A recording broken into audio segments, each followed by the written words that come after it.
আসসালামু আলাইকুম। প্রিয় দর্শক, অন্য মঞ্চের আমাদের আজকের আলোচনায় অতিথি হিসেবে আছেন। বছরখানেক আগে বাংলাদেশ জাতীয়তাবাদী দল বিএনপি বলেছিল কোনো রাজনৈতিক দল নিষিদ্ধ করা তারা সমর্থন করে না।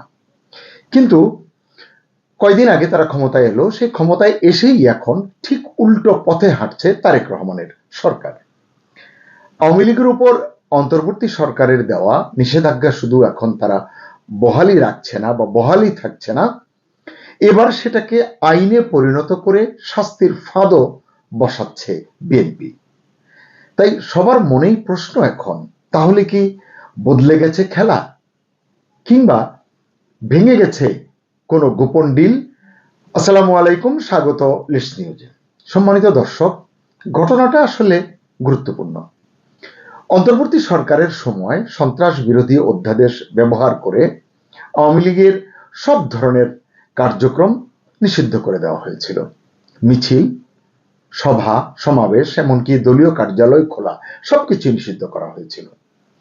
কিন্তু তখন একটা বড় প্রশ্ন ছিল, নিষেধাজ্ঞা মানা না হলে মানে যথাযথভাবে শাস্তিটা কি হবে? কারণ অধ্যাদেশে শাস্তির বিষয়টি পরিষ্কারভাবে উল্লেখ ছিল না। এখন আসল টার্নটা এখানেই। তারেক রহমানের নেতৃত্বে বিএনপি সরকার সেই অধ্যাদেশকে, মানে ইউনূস সরকারের করা অধ্যাদেশকে আইনে পরিণত করতে যাচ্ছে। শুধু আইনে পরিণত করছে বিষয়টি এমন নয়, এতে শাস্তির বিধানও যুক্ত করার পরিকল্পনা চলছে, চিন্তা ভাবনা চলছে। অবশ্য কি ধরনের সাজার বিধান যুক্ত করা হবে এ বিষয়ে এখনো পর্যন্ত সুস্পষ্ট কিছু জানা যায়নি। তবে বিএনপির সঙ্গে সংশ্লিষ্ট একটি সূত্র জানিয়েছে, নিষিদ্ধ সংগঠনের জন্য আইনের 16 ধারায় যেসব সাজার বিধান রয়েছে সেগুলোই প্রযোজ্য হবে কার্যক্রম নিষিদ্ধ সংগঠনের জন্য। তাহলে এর মানে কি দাঁড়াচ্ছে? এখন যদি আওয়ামী লীগ নিষেধাজ্ঞা অমান্য করে, তাহলে সরাসরি কারাদণ্ডের মুখে পড়তে পারেন এই দলের নেতাকর্মীরা, তাই তো? এখানেই সবচেয়ে বড় প্রশ্নটা উঠে আসছে। যেই বিএনপি আগে বলেছিল রাজনৈতিক দল নিষিদ্ধ করা উচিত নয়, জনগণই সিদ্ধান্ত নেবে, সেই বিএনপি এখন ক্ষমতায় এসে এবং যেই ক্ষমতায় আসার পেছনে কার্যক্রম নিষিদ্ধ আওয়ামী লীগের অনেক নীরব সমর্থন, অনেক গোপন ভোট অনেক কাজে লেগেছে, এটি বিএনপির অনেক নেতাও স্বীকার করেন। আওয়ামী লীগের তরফ থেকে তো এটি এখন প্রকাশ্যেই বলা হচ্ছে। তাহলে সেই বিএনপি ক্ষমতায় এসে এখন মানে তাদের কার্যক্রম নিষিদ্ধ করাকে কেন শক্তিশালী করছে, এটি একটি বড় প্রশ্ন। এটি কি আসলে শুধুই কৌশল, রাজনীতির কোনো কৌশল, নাকি বিএনপি সত্যি সত্যি উল্টে গেল বা বদলে গেল বা ইউটার্ন নিল? এই পুরো ঘটনাটি আরো ইন্টারেস্টিং হয়ে ওঠে যখন আমরা সাম্প্রতিক কিছু কূটনৈতিক প্রেক্ষাপট দেখি বা বিশ্লেষকরা এটি নিয়ে যখন কথা বলেন। কারণ এটি এমনি বিভিন্ন জায়গায় শোনা গেছে, আপনারাও শুনেছেন, যে ভারতের সঙ্গে একটি গোপন সমঝোতার ভিত্তিতে আওয়ামী লীগকে আবার রাজনীতিতে ফিরিয়ে আনার সুযোগ তৈরি হতে পারে, এরকম নানাবিধ সমীকরণের ভিত্তিতে তারেক রহমান ফিরতে পেরেছেন। কারণ 29 নভেম্বর 2025-এ তিনি সোশ্যাল মিডিয়া একটি পোস্ট দিয়ে বলেছিলেন যে তার দেশে ফেরার বিষয়টি তার একার উপরে নির্ভর করে না। সেই তিনি যখন 25 ডিসেম্বর দেশে ফিরলেন, অনেকের মনেই এটি প্রশ্ন হিসেবে এসেছে এবং এক ধরনের মানে সমাধান এরকম হয়েছে যে নিশ্চয়ই ভারতের ইতিবাচক সিগন্যাল পেয়ে তারেক ফিরেছেন। কারণ বেগম খালেদা জিয়ার মৃত্যুর পর ভারত সরকারের তরফ থেকে যেই ধরনের কূটনীতিতে দুতিয়ালি করা হয়েছে, হাত বাড়িয়ে দেওয়া হয়েছে কূটনীতিতে, যেটা ইউনূস সরকারের সময় ছিল না, এসব কারণে এটা মনে হয়েছে। প্রধানমন্ত্রী নরেন্দ্র মোদী ভারতের, তিনি যেভাবে চিঠি লিখেছেন, তার প্রতিনিধি পাঠিয়েছেন, তারেক রহমানকে সপরিবারে দাওয়াত দিয়েছেন ভারত সফরের, সব মিলিয়ে মনে হতে পারে যে আসলেই ভারতের একটা সমঝোতা ছিল, ভারতের সঙ্গে একটা সিগন্যাল পেয়ে তিনি কিন্তু এসেছেন। তো সেরকম একটা প্রেক্ষাপটে তাহলে এই দিকে যাচ্ছে কেন, সেটি আমি আলোচনা করব। আসলে ওই সময়টা আমরা আরো দেখেছি যে নির্বাচনের পরপরই আমরা কি দেখেছি, বিভিন্ন জায়গায় আওয়ামী লীগের কয়েকটি অফিস কার্যালয় খুলেছে, আমরা দেখেছি। এখানে সেখানে দুইটা ছোট ছোট মিছিলও হয়েছে। এইগুলো আসলে এক ধরনের ইঙ্গিত দিচ্ছিল ঠিক এরকম একটি প্রেক্ষাপটে বিএনপি সরকার, তারেক রহমানের নেতৃত্বাধীন বিএনপি সরকার এমন একটি কঠোর সিদ্ধান্তের দিকে যাচ্ছে। কেন যাচ্ছে? এই কারণেই প্রশ্ন আসলে করছেন অনেকে, যে তাহলে কি সেই গোপন ডিল, গোপন মানে ওই যে অনেকেই আমরা মনে করেছি, কিন্তু এর তো কাগজে কলমে কোনো প্রমাণ নেই যে ভারতের সঙ্গে সমঝোতা হয়েছে না আমেরিকার সঙ্গে সমঝোতা হয়েছে। শোনা যায় ভারত আসলে সমঝোতার জায়গাটিতে মার্কিন যুক্তরাষ্ট্র দ্বারা প্রভাবিত হয়েছে, অথবা ভারত মার্কিন যুক্তরাষ্ট্রকে সুপারিশ করেছে, তার ভিত্তিতে আসলে এই সমীকরণটি তৈরি হয়েছে। সুনির্দিষ্ট করে বলবার কোনো কারণ নেই যে আমেরিকা চেয়েছে বলে এসেছে বা ভারত চেয়েছে বলে এসেছে। এখানে নানান ধরনের তর্ক আছে, নানান ধরনের যুক্তি কিন্তু আছে। যাই হোক, সেই আলোচনাটি আমি আর বিস্তারিত করতে চাই না। কিন্তু প্রশ্ন যেটি উঠছে যে আসলে এটি এই যে গোপন ডিল বলা হচ্ছে, যেহেতু কেউ জানতো না, তো সেটি ভেঙে গেছে কিনা, যদি ভেঙে যায় তার কারণ কি, নাকি এটা শুধুই চাপ তৈরি করার কৌশল, যে এদিকে কঠিন করবে, পরে ধীরে ধীরে ধাপে ধাপে যাতে বিএনপিকে কেউ দোষারোপ করতে না পারে, তারেক রহমানকে যেন কেউ আঙুল তুলতে না পারে যে না সত্যিই তো আপনি সমঝোতা করে এসেছেন, সমঝোতার প্রতিদান আপনি দিচ্ছেন। হতে পারে, কেউ বলতে পারে না। রাজনীতিতে আসলে শেষ কথা বলে কিছু নেই, আর বাংলাদেশের রাজনীতি নিয়ে আসলে ভবিষ্যৎবাণী করা সত্যি দুরূহ, সত্যি কঠিন। এদিকে আমরা যদি দেখি যে সামনে আরেকটি গুরুত্বপূর্ণ ইভেন্ট আছে, সেটি কি, আগামী 7 এপ্রিল পররাষ্ট্রমন্ত্রী খলিলুর রহমান দিল্লি সফরে যাচ্ছেন। সেখানে ভারতের শীর্ষ পর্যায়ের কর্মকর্তাদের সঙ্গে তার বৈঠক হবে এরকম কথা জানা যাচ্ছে। এর ভিতরে ভারতের পররাষ্ট্রমন্ত্রী এস জয়শঙ্করের কথা বলা হচ্ছে, আরো কয়েকজন কেন্দ্রীয় মন্ত্রী এবং জাতীয় নিরাপত্তা উপদেষ্টা অজিত দোভালের সঙ্গে তার বৈঠক হওয়ার কথা। মানে অজিত দোভালের বিষয়টি এই জন্য আসছে, এর আগে মানে যখন জাতীয় নিরাপত্তা উপদেষ্টা ছিলেন খলিলুর রহমান ইউনূস সরকারের, তখন তিনি গিয়েছিলেন এবং অজিত দোভালের সঙ্গে তখনকার তার বৈঠকে বেশ কিছু গুরুত্বপূর্ণ সিগন্যাল কিন্তু পাওয়া গিয়েছিল বাংলাদেশের রাজনীতির বিষয় নিয়ে। এসব কারণে এবারও বৈঠকটি হবে এবং সবাই ধারণা করছিলেন সেই বৈঠকে, মানে 7 তারিখে 1টা 2টা 3টা যে কয়টা বৈঠক হোক না কেন, এই বৈঠকে যেসব আলোচনার ইস্যু আগে থেকে নির্ধারণ করে রাখা হয়েছে, মানে যেগুলো অফিসিয়াল, যেগুলো সরকারি, এর বাইরেও আওয়ামী লীগের উপর থেকে নিষেধাজ্ঞা প্রত্যাহারের বিষয়টি, দেশে আওয়ামী লীগের পুনর্বাসন বা কার্যক্রম চালু করার বিষয়টি, শেখ হাসিনার প্রত্যাবর্তনের বিষয়টি, তার নামে যেসব মামলা রয়েছে, তার যে শাস্তি রয়েছে, সেসব বিষয়, এসব বিষয় একটা সুরাহার, একটা ইঙ্গিত বা আভাস, এবং রাজবন্দী যারা রয়েছেন তাদের বিষয়ে একটা ফয়সালা হবার প্রত্যাশা অনেকের মধ্যেই তৈরি হয়েছে। আওয়ামী লীগের নেতা কর্মীদের মধ্যে তো হয়েছেই, যারা আওয়ামী লীগ করেন না কিন্তু রাজনীতির খোঁজ খবর রাখেন, তারাও মনে করছিলেন যে হ্যাঁ, এরকম একটি ইতিবাচক দিকে বাংলাদেশের রাজনীতি যাবে। সবচেয়ে বড় কথা হচ্ছে এখানে অন্তর্ভুক্তিমূলক রাজনীতি। ভারত চেয়েছিল অন্তর্ভুক্তিমূলক নির্বাচন, সেটি হয়নি। তারপরও ভারত এখানে ধরেন যে রাগ না করে, অভিমান না করে, তারা হয়তো চেয়েছে, যেটুক জানা গেছে বিভিন্ন সূত্র থেকে, যে তারেক রহমানকে অন্তর্ভুক্তিমূলক রাজনীতি করবার বিষয়টিতে তারা সুস্পষ্ট অঙ্গীকার বা তার কাছ থেকে প্রতিশ্রুতি চেয়েছিল, তেমন তিনি দিয়েছেন এমনটি জানা যায়। প্রমাণ নেই, তাই এর বেশি আর মন্তব্য করা সমীচীন নয়। তো এই যে অন্তর্ভুক্তিমূলক রাজনীতির প্রসঙ্গটি, এটি হালে আমরা দেখছি জাতিসংঘ বলুন, বিভিন্ন জায়গা থেকেও কিন্তু এই আলোচনাগুলো হচ্ছে, এবং আমরা নিশ্চিত যে আগামী দিনে মার্কিন যুক্তরাষ্ট্র বলুন, অন্যান্য যারা বলুন, ইউরোপীয় ইউনিয়ন বলুন, সবাই আসলে অন্তর্ভুক্তিমূলক রাজনীতির পক্ষে তারা কথা বলে থাকেন, আগামীতেও হয়তো আরো স্পষ্ট করে বলবেন। কিন্তু যদি শাস্তির বিধান করে, আইনে পরিণত করে, সত্যি সত্যি আওয়ামী লীগের ফেরার পথটাকে সংকুচিত করা হয় বা দেয়াল তুলে দেওয়া হয়, তখন আসলে কি হবে?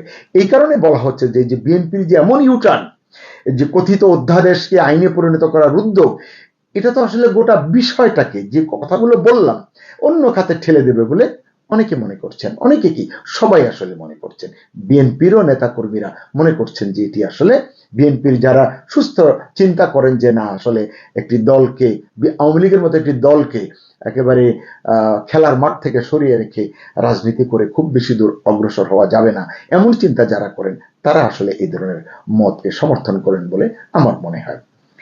আসলে বিএনপি সরকারের এই যে কঠোর অবস্থান, এটা আসলে পুরো কূটনৈতিক সমীকরণটাই নতুন করে প্রশ্নের মুখে ফেলে দিয়েছে। কারণ এখানে আরেকটি বিষয় আমি বলতে চাই, সেটি হচ্ছে আপনারা ইতিমধ্যেই জেনেছেন প্রধানমন্ত্রী তারেক রহমানের সহধর্মিণী জুবাইদা রহমান তিনি যুক্তরাষ্ট্র সফরে গিয়েছেন।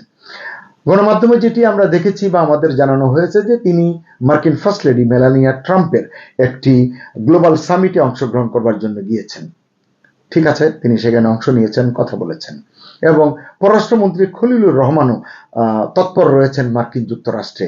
কারণ কি, সেটি যেটি জানা গেল যে এর আগে তারেক রহমানের নামে এফবিআইয়ের যে সমস্ত অভিযোগ ছিল তার ভিত্তিতে তাদের যে অবস্থান, সেটির কারণে তারেক রহমান সরাসরি মার্কিন যুক্তরাষ্ট্রের সঙ্গে মানে ঘনিষ্ঠ হতে পারছেন না, বা সেই দিকটি নিয়ে তিনি খুব বেশি অগ্রসর হতে পারছেন না, যে কারণে অনেকে বলছেন যে তিনি ভারতকেও চটাতে চাচ্ছেন না, তিনি মার্কিন যুক্তরাষ্ট্রকে যতক্ষণ পর্যন্ত নিজের সম্পর্কের সমীকরণের মধ্যে আনতে না পারছেন, এবং বিশেষ করে জুবাইদা রহমান এবং খলিলুর রহমান মানে আপ্রাণ চেষ্টা করছেন এফবিআই কে বুঝিয়ে, এবং তারা এই সফরে জেমস এফ মরিয়াটি যিনি বাংলাদেশে রাষ্ট্রদূত ছিলেন তার সঙ্গে দেখা করেছেন বলে একটি তথ্য নিশ্চিত করেছে।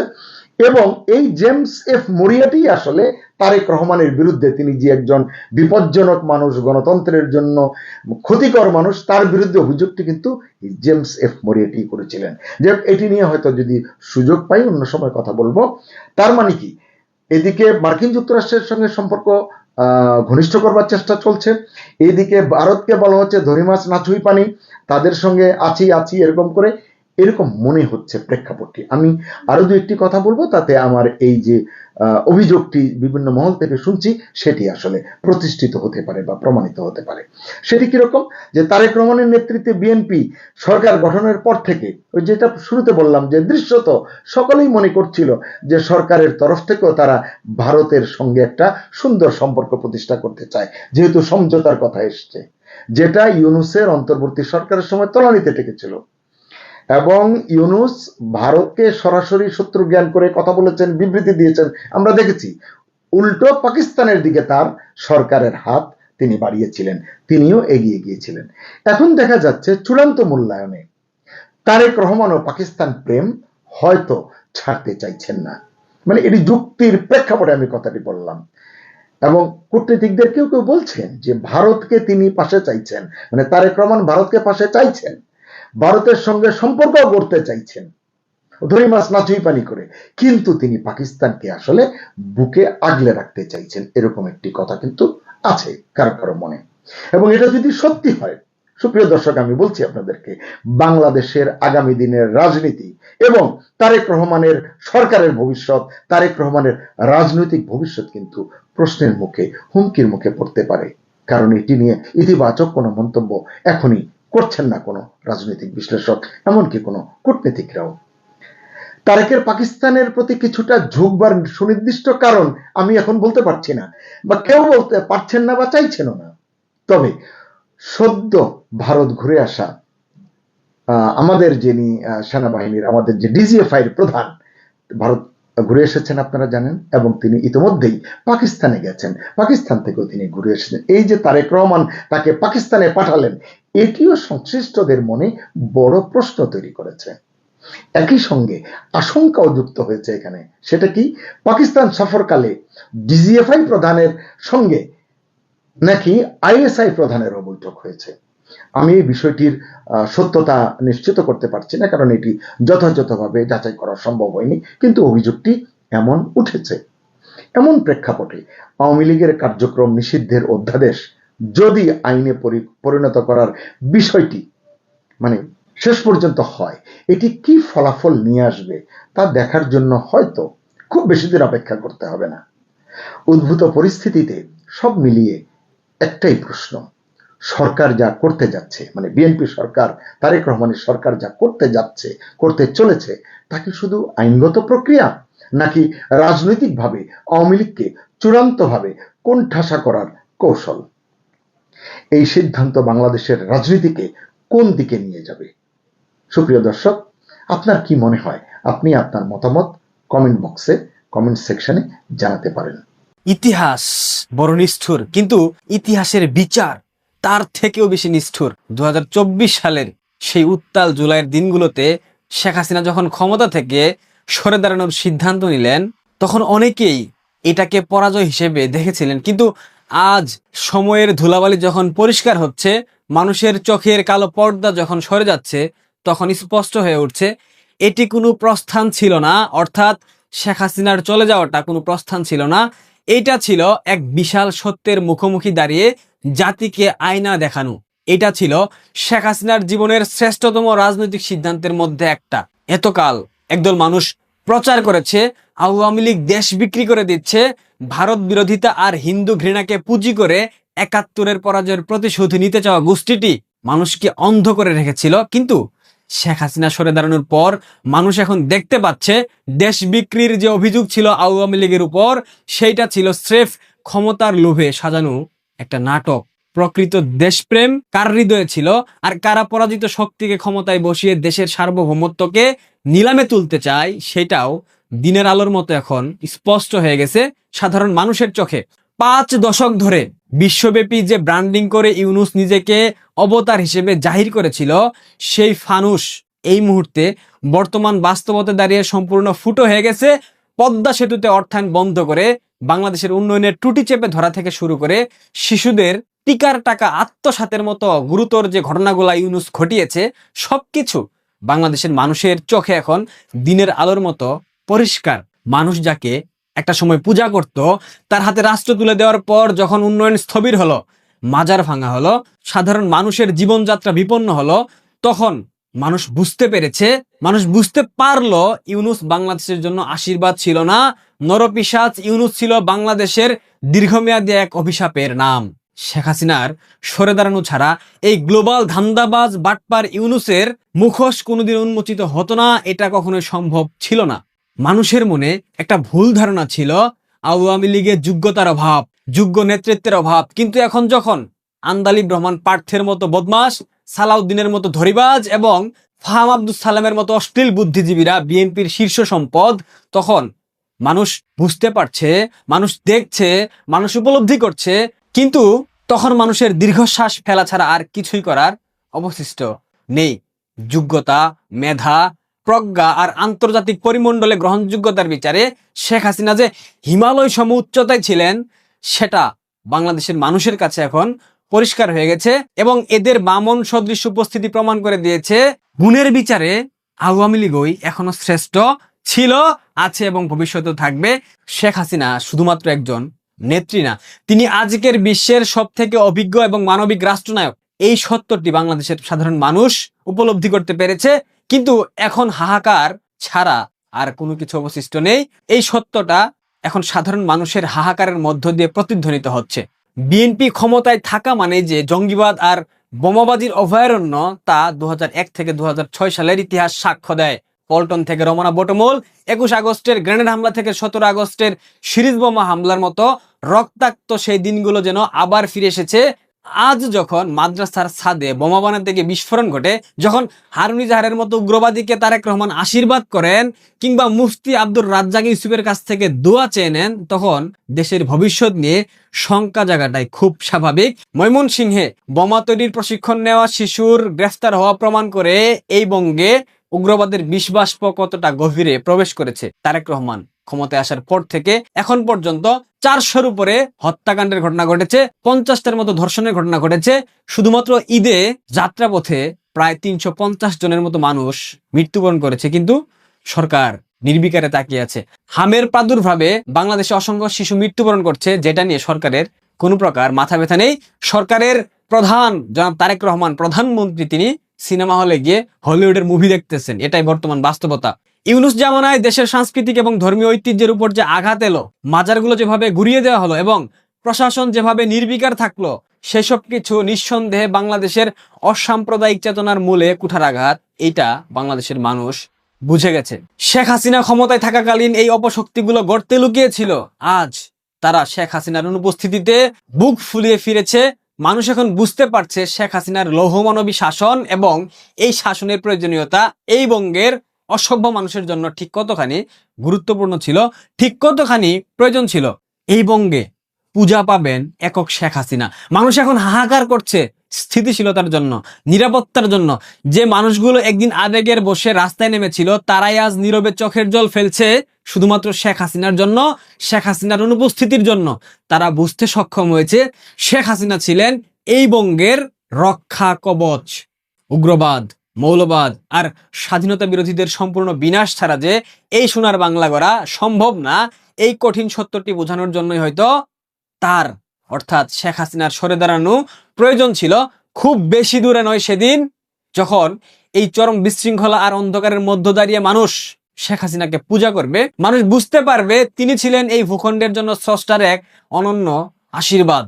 তার এই একটি সিদ্ধান্তই জাতিকে শিখিয়ে দিল শেখ হাসিনা না থাকলে বাংলাদেশ মানে একটা অকার্যকর, উগ্রবাদী এবং অন্ধকারাচ্ছন্ন জনপদ। জয় হবে সত্যের, জয় হবে শেখ হাসিনার রাজনৈতিক দূরদর্শিতার। প্রিয় দর্শক, আশা করি আপনারা গত 19 মাসে বুঝতে সক্ষম হয়েছেন এই বঙ্গে শেখ হাসিনার অনুপস্থিতি দেশকে কতটা সংকটের দিকে ঠেলে দিচ্ছে। এই ইন্টারপাস প্রধানমন্ত্রী বাংলাদেশকে ঠিক কতখানি সংকটের দিকে ঠেলে দিচ্ছে আপনারা অনেকেই কল্পনাও করতে পারছেন না। অদূর ভবিষ্যতে আপনারা শেখ হাসিনাকে প্রতি ক্ষণে ক্ষণে স্মরণ করবেন। একটা জনপদ সম্পূর্ণরূপে শেখ হাসিনার অনুপস্থিতিতে ধ্বংস হয়ে গেল। আমরা চেয়ে দেখলাম, কিন্তু কেউ কোনো প্রতিবাদ জানালাম না। আশা করি কি করতে হবে আপনাদের বুঝতে পেরেছেন।